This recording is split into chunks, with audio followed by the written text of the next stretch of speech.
Hey, this is Preston Trey with Movement Mortgage. So excited to be joined with John Mazzara, one of the top agents in all of the Twin Cities. It's a real pleasure just because he's my personal real estate agent. And I just can't thank you enough for joining me. So thank you. Oh, I'm happy to be here. Thank you for inviting me, Preston. Yeah, you're welcome.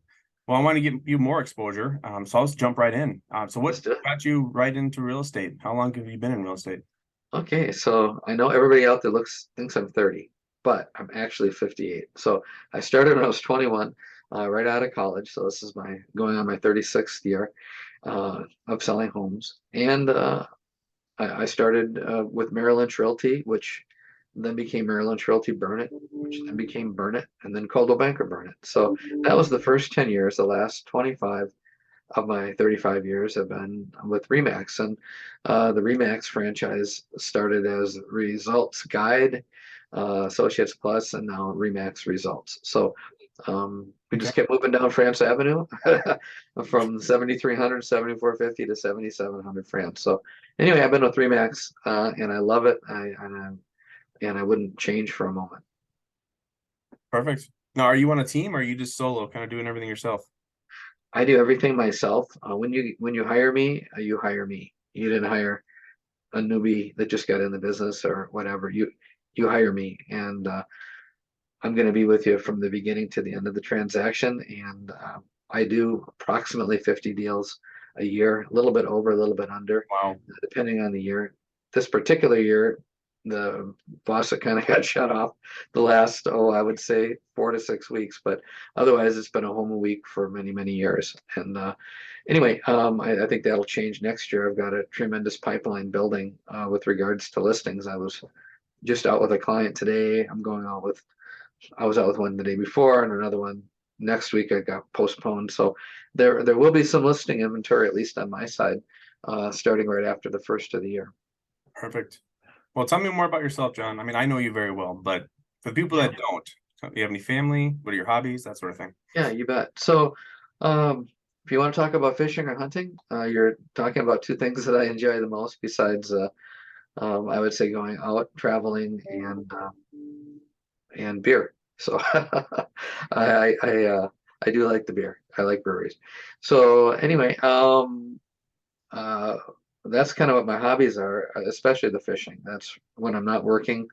I would like to go fishing, and so we're a member of your boat club, and we're able to take advantage of boats across multiple lakes across the Twin Cities, and that's something that I do whenever I'm not working. Gotcha. Um, and your family again? I know. Yeah, I'm married. I have two kids, two dogs. My family is Twin Cities based. I've been here all my life, and I live in Edina and have for the past 35 years. But I work the entire metro area. So I grew up in South St. Paul and then graduated from Eden Prairie and St. John's for my undergrad, St. Thomas for my grad. So I've been both sides of the river. I work both sides. I know both sides very well. And my business is mixed between buyers and sellers, usually 50-50. So my production usually split right down the middle between the two. I forgot you were a Packer, South St. Paul. Yes, you bet. Till I was 13. My grandpa was a lifer there, died, from living his whole life, and my grandma as well. And so yeah, we're both sides of the river, people. To say the least, you know the Metro very well. Yep.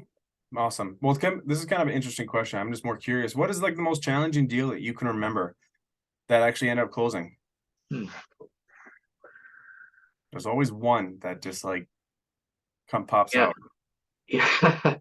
Actually, one of them that occurred very early on, I think it was maybe my third or fourth transaction in the business. So this was back maybe 87. I started in 86. Maybe it was 80, between 86 and 88, I guess. An individual purchased a home um, in Apple Valley and indicated he was pre-approved and had actually maybe not provided all the right documentation for his approval. And the lender at the last minute said, "No, I don't think so." And they declined the loan. Meanwhile, the seller had already moved, and my buyer was going to buy her home. So she sold it to him on a contract for deed last minute. So he did move in. He does still own the home to this day. But it was under different circumstances that the transaction came together, and that was a little bit challenging. Let's see what else was kind of challenging. You always get the things of low appraisals and trying to bridge the gap between buyers and sellers. Somebody, not qualifying for whatever reason, and trying to figure out if it can be salvaged with, you know, a different type of loan, a different lender, whatever it might be, maybe seller financing like the transaction I just mentioned. Yeah. Um, there's strange things that come up sometimes with undisclosed items like wells or septics. A lot of the Twin Cities at one time had wells and septic systems, and later they were, abandoned when people hooked up to city water, city sewer. And sometimes they were taken care of properly, and sometimes they weren't. And sometimes that comes up. I just showed a home actually in your neck of the woods. I was over in Mounds View last night, No and way. yeah, over by Spring Lake over there. Hmm. And the seller disclosed that they have a septic system somewhere in their yard. And you can have an old septic system in your yard, Suppose. not going to hurt anything. But another situation, I sold a home up in Champlin. This was a few years ago. The neighbor, they had a septic system in their yard, which I believe they filled with sand, but their neighbor had one that never was filled. And I guess the guy was out mowing the yard one day and fell in the hole. Oh It my collapsed, I gosh. guess. So um, sometimes sellers will disclose their undisclosed items like that. Sometimes they won't. Sometimes there's oil tanks, underground buried oil tanks that are removed surreptitiously that are supposed to be done according to EPA. And Yeah. there's just all sorts of crazy stuff that happens out there that sometimes we're made aware of, sometimes we're not.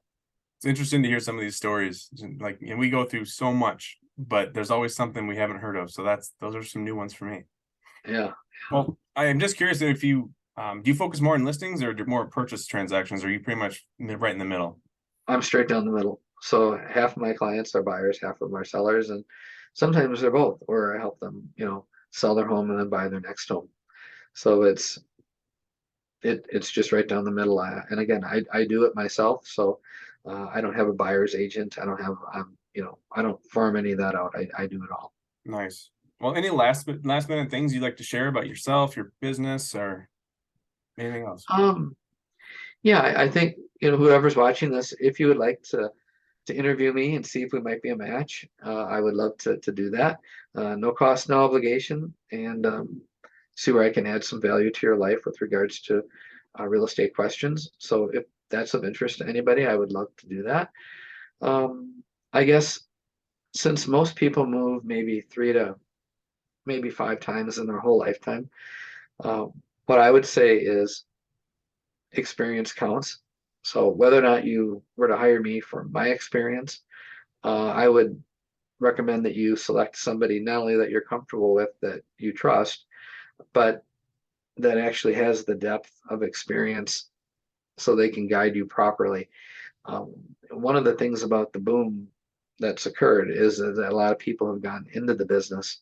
And now, if we have somewhat of a recession, I think a lot of those people will be leaving the business. But in an industry where a third come, a third stay, and a third leave, if you've been in the industry over 3 years, you're an old timer.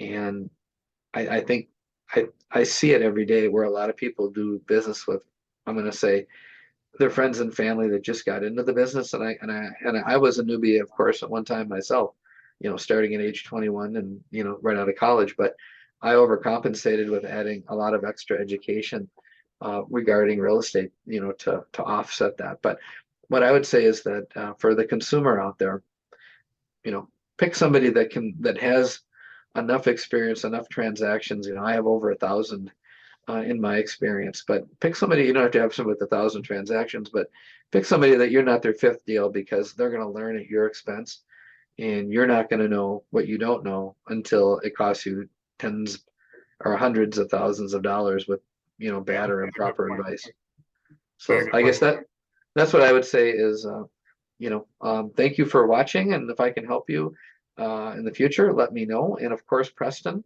it does have the experience that you need. He has worked, initially when I met him back at Wells Fargo, which was many, many moons ago. Mm-hmm. And, Preston has done all types of loans from first-time buyers to down payment assistance to, of course, your traditional products, your FHA conventional and VA, along with special products. And one of the things about movement that's attractive to me about working with Preston is the fact that he can bring many different things to the table. So he's not like, I'm going to say, some of the smaller institutions that are limited to bread and butter, which have overlays and can't properly advise you. You know what? I'll just say one last thing about Preston and how he could help. A lot of first time buyers make the mistake of talking to a lender that says, well, you need a 3.5% for a down payment, and they only have $1,000 when they meet with that lender. And lender says, well, either ask friends or family, or if you can't come up with it, save and see me in 2 years.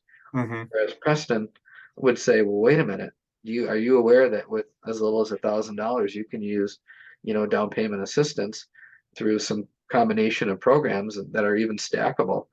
And so Yeah. if you see Preston and seek him out, he will guide you properly with the mortgage products that are out there that will get you into home ownership today. You don't have to save 20%.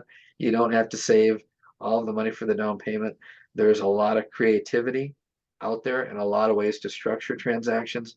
So if you get bad information, again, that goes back to experience and whom you seek out, you're going to maybe not make the best decision. So seek Preston out for your financing because he will help you get it done. He's helped my clients get it done. And you mentioned difficult transactions, Preston. We won't mention names, but we know the client that you helped one Oh, of my yeah. clients with that only had $1,000. Preston got her $22,000, I believe, from a neighborhood down payment assistance program to put the deal together. There were other issues that came up, some credit issues that Preston helped her work through.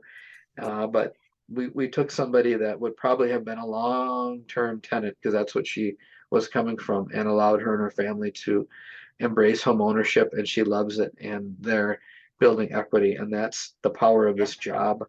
We help people build wealth, and again, seek out the right partners. I hope it's me for real estate. I hope it's Preston for mortgage, but if you get the wrong answer from the person that you're talking to, you've got to fall back on if you've talked to somebody else. So with that, I'll just say thank you, Preston, and thank you for the opportunity to speak today.